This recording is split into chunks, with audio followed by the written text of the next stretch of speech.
সালমান ফার্সি রাদিয়াল্লাহু আনহু ডেকে বলে, সাহাবীরা রে, তোমরা দেখো আমার কত সম্পদ জমা হয়ে গেছে, এই সম্পদগুলি নিয়ে আমি আল্লাহর দরবারে কিভাবে জবাব দিব? সাহাবীরা বলেন, হুজুর আপনার কি সম্পদ জমা হয়েছে? বলে, আমার একটা পাগড়ি জমা হয়ে গেল, আমার একটা আবা জমা হয়ে গেল, আমার একটা জুব্বা জমা হয়ে গেল, আমার একটা হাতের লাঠি জমা হয়ে গেল, আমার একটা পানির পেয়ালা জমা হয়ে গেল, আমার একটা খাওয়ার বাসন জমা হয়ে গেল। এত সম্পদ নিয়ে আমি মেহশরের নবীর সামনে কিভাবে দাঁড়াইব? আল্লাহর সামনে কোন মুখ করে আমি দাঁড়াই যাব?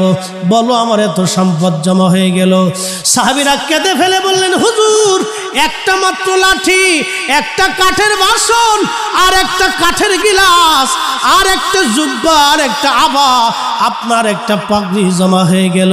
একটা সাধারণ মানুষের তো ফকিরের এর চাইতে বেশি থাকে হুজুর, এই সামান্য সম্পদ নামি আপনি চিন্তায় পড়ে আছেন।